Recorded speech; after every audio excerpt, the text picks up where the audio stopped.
Last episode में हमने देखा कि थर्ड एल्डर सभी को इंपीरियल गेट के पास ले आए थे, जहां अचानक एलेक्स एक फर्नेस के पास पहुंच गया। उस फर्नेस में उसे अपने जैसा दिखने वाला एक इंसान नजर आया, जो शायद भविष्य से आया था, लेकिन गलत समय पर आ गया था। वह वापस जाने की कोशिश करता है, मगर जैसे ही वह फर्नेस पोर्टल में प्रवेश करता है, एलेक्स भी उसी पोर्टल में चला जाता है। दूसरी दुनिया में पहुंचकर एलेक्स को पता चलता है कि वहां के लोग उसकी दुनिया के लोगों को डीमन समझते हैं और उन्हें लगता है कि वही डीमंस उनके हीरोज हैं जिन्होंने उन्हें बचाया था। सच्चाई जानने की चाह में एलेक्स एक राइटर के साथ घूमने लगता है, जो उसे एक रहस्यमय पर्वत पर जाने की सलाह देता है। एपिसोड की शुरुआत में एलेक्स उस पर्वत पर पहुंचता है जहां उसे डीमंस की आत्मा की आवाज सुनाई देती है। वह आवाज उसे डीमंस से जुड़ने के लिए कहती है ताकि उसका भविष्य उज्जवल हो सके। लेकिन एलेक्स उन आवाजों को नजरअंदाज करता है और पर्वत पर बने बैरियर पर हमला करता है। पहली कोशिश में बैरियर नहीं टूटता, जिससे एलेक्स को एहसास होता है कि यही वजह है कि कोई इस पर्वत पर नहीं पहुंच पाता। एलेक्स अपनी थंडर एनर्जी इकट्ठा करता है और बैरियर को तोड़ने में सफल होता है।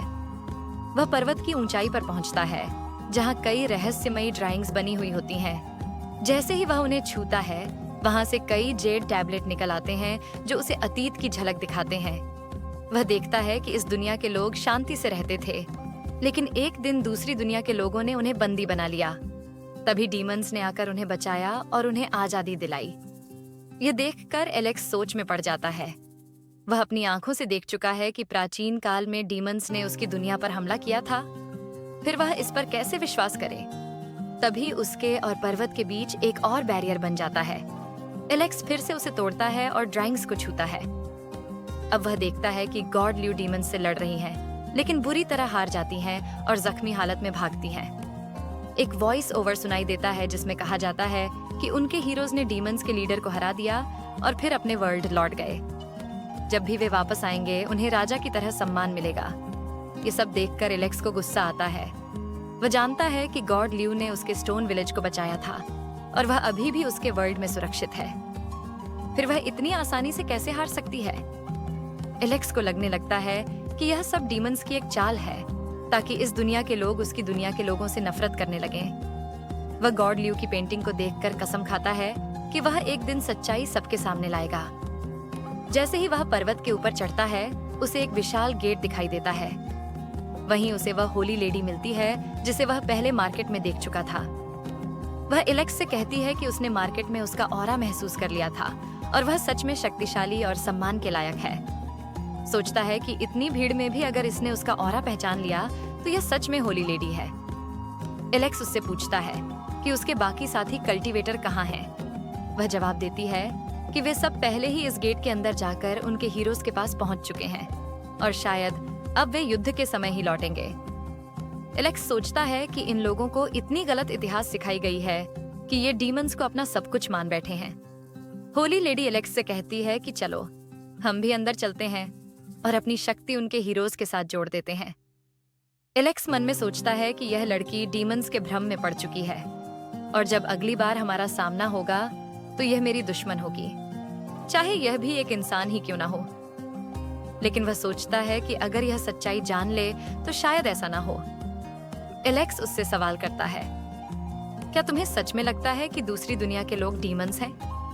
क्योंकि उसने एक किताब में पढ़ा था कि वो लोग भी ह्यूमन ही हैं। इस पर वह कहती है कि हो सकता है वे ह्यूमन हो, पर उनके दिल डीमंस जैसे हैं। उन्होंने हमारे लोगों को मारा है और हमारी जमीन लूट ली है।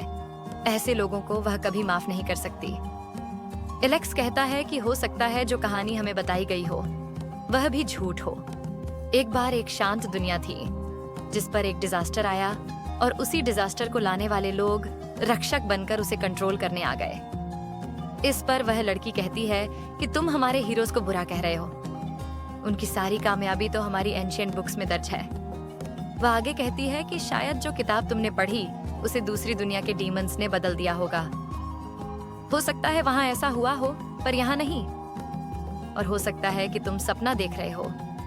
एलेक्स कहता है, ऐसा भी तो हो सकता है कि सपना तुम देख रही हो, मैं नहीं। इस पर वह लड़की चुप हो जाती है। एलेक्स मन में सोचता है कि भविष्य में इसका सामना मुझे फिर से करना ही होगा। शायद इसे अब खत्म कर देना चाहिए। वह अपनी ताकत इकट्ठा करने लगता है, लेकिन लड़की उसे पकड़ लेती है। वह कहती है कि उसने उसकी जान लेने की इच्छा को सेंस कर लिया है। उसे लगा था कि एलेक्स उससे सच में बात करना चाहता है, लेकिन वह तो चुपके से हमला करने वाला एक कायर निकला।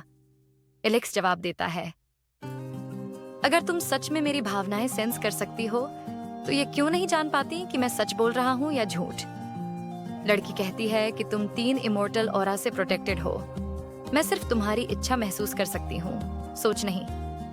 उसी समय वह गेट एक्टिवेट हो जाता है। लड़की कहती है कि वह जा रही है और आशा करती है कि जब अगली बार वे मिलें तब तक एलेक्स नींद से जाग चुका होगा। वह चली जाती है। एलेक्स भी उस माउंटेन से जाते हुए मन में कहता है कि सच्चाई जल्द ही दुनिया के सामने आ जाएगी। उसे लगने लगा कि वह इस वर्ल्ड में काफी देर से रुका हुआ है और अब कहीं डेमन्स उसका पता न लगा लें। तभी उस पहाड़ पर बने गेट से अचानक तेज रोशनी निकलने लगी। एलेक्स को एक क्षण के लिए लगा कि उसकी सच्चाई उजागर हो गई है। ये देखकर वह तेजी से उस वॉल की ओर दौड़ पड़ा ताकि वहां से निकल सके। अचानक उसके सामने वह फर्नेस और एक पोर्टल प्रकट हो गया। एलेक्स बिना समय गंवाए उस पोर्टल के अंदर चला गया। जैसे ही वह पोर्टल बंद होने ही वाला था, उसने देखा कि वह रोशनी असल में उसके लिए नहीं थी। डेमन्स ने वहां एक बार फिर से कोई संदेश भेजा था, लोगों को उकसाने के लिए। अब एलेक्स अपने वर्ल्ड में वापस आ चुका था। वापस आते ही वह फर्नेस के अंदर मौजूद रहस्यमय व्यक्ति से पूछता है, क्या डेमन्स हम पर हमला करने वाले हैं? उस व्यक्ति ने रहस्यमयी मुस्कान के साथ जवाब दिया, यह तो जल्द ही पता चल जाएगा। इतना कहकर वह फिर से पोर्टल के अंदर समा गया। इसके बाद एलेक्स को यह महसूस होने लगा कि उसकी दूसरे वर्ल्ड की यादें धीरे धीरे धुंधली होती जा रही हैं। उसे लगा कि शायद वहां के लोगों की भी मेमोरी मिटा दी गई है, जिससे वे सच्चाई भूल चुके हैं। ये सोचते हुए वह आगे बढ़ा और उसी जगह पहुंच गया जहां से वह गायब हुआ था। जगह पहचानते ही उसने मन में सोचा, डेमन्स जल्द ही हमला करेंगे। मुझे यह बात तियानसिन एकेडमी को बतानी होगी। तभी अचानक उस पर हमला हुआ और उसकी सोल उसके शरीर से बाहर निकल गई। लेकिन एलेक्स ने गॉड ल्यूकी की शक्ति का प्रयोग कर अपनी आत्मा को वापस खींच लिया। किसी ने छुपकर मुझ पर हमला किया है, उसने गुस्से में कहा।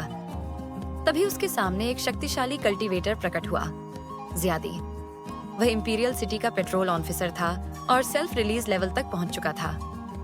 ज़ियादी ने कहा, यह इलाका 360 लॉ के अंतर्गत आता है और तुमने अचानक गायब होकर उसे तोड़ा है। मैं जानता हूँ तुम तियानसिन एकेडमी के ग्रुप के साथ आए थे और फिर जानबूझकर उनसे अलग हो गए। एलेक्स ने तुरंत सफाई दी, मैं जानबूझकर नहीं गया था। एक स्पेस क्रैक में फंस गया था और उसके खुलने का इंतजार कर रहा था।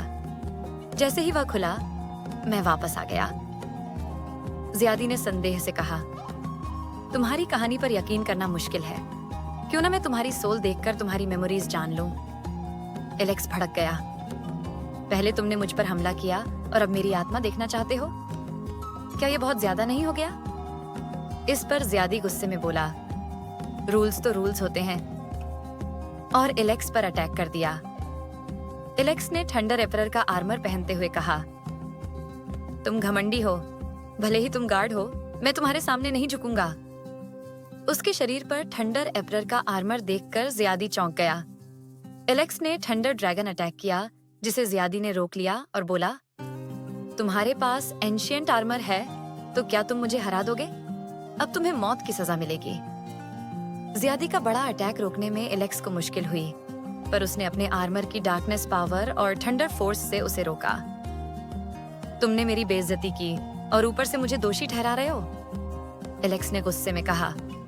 तुम्हें तो शुक्र मनाना चाहिए कि तुम अभी तक जिंदा हो, ज़ियादी ने जवाब दिया। अगर लड़ना ही है तो मैं पीछे नहीं हटूंगा, एलेक्स बोला।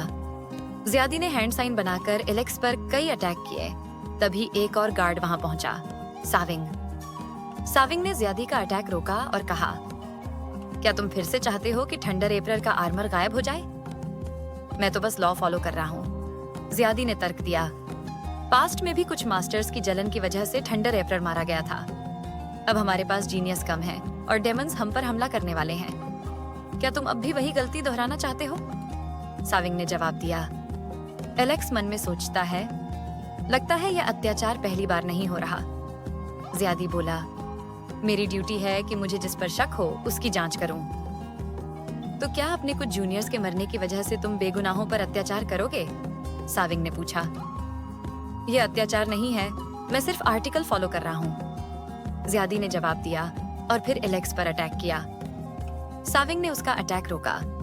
ज़ियादी बोला, इस लड़की के पास टूटा हुआ आर्मर है, इसे प्यूरिफाई कर इसे अपना बनाया जा सकता है। साविंग गुस्से में बोला, तुमने अपनी सोचने की शक्ति खो दी है। दोनों गार्ड्स के बीच लड़ाई छिड़ गई। तभी एक शक्तिशाली आवाज आई जिसने उन्हें लड़ाई रोकने का आदेश दिया। ये सुनते ही ज़ियादी वहां से चला गया। एलेक्स ने जाते हुए कहा, तुम इंसान होकर भी डेमोनिक हो और मैं ये बात कभी नहीं भूलूंगा। साविंग ने एलेक्स से कहा, अब तुम मेरे साथ सिटी चलो। वे दोनों इंपीरियल गेट पहुंचे जहां एक एल्डर मौजूद थे। साविंग ने एल्डर से कहा, इस लड़के के पास थंडर एम्परर का आर्मर है। एल्डर ने एलेक्स से पूछा, तुम गायब होने के बाद कहां गए थे? एलेक्स सोचता है कि उसे डेमंस के खतरे के बारे में बताना ही होगा और जवाब देता है, मैं एक अजीब जगह पहुंच गया था जहां मैंने कई विजुअल्स देखे। एल्डर ने राहत की सांस लेते हुए कहा, अच्छा हुआ कि तुम डेमंस की टेरिटरी में नहीं गए। अगर ऐसा होता तो यह आर्मर भी उनके कब्जे में चला जाता। उसी वक्त ज़ियादी फिर से वहां आ गया और बोला, तुमने तो मुझे यह बात पहले नहीं बताई थी। एलेक्स बोला, तुमने मुझे बोलने ही कहाँ दिया था? आते ही लड़ाई शुरू कर दी थी। ज़ियादी फिर से एलेक्स पर हमला करने लगा, पर एल्डर ने उसे फ्रॉग में बदलकर सजा दी और भगा दिया। इसके बाद एल्डर ने एलेक्स से कहा, यह आर्मर अभी पूरी तरह से ठीक नहीं है, मुझे इसे रिपेयर करना होगा। और यहीं पर यह एपिसोड समाप्त होता है।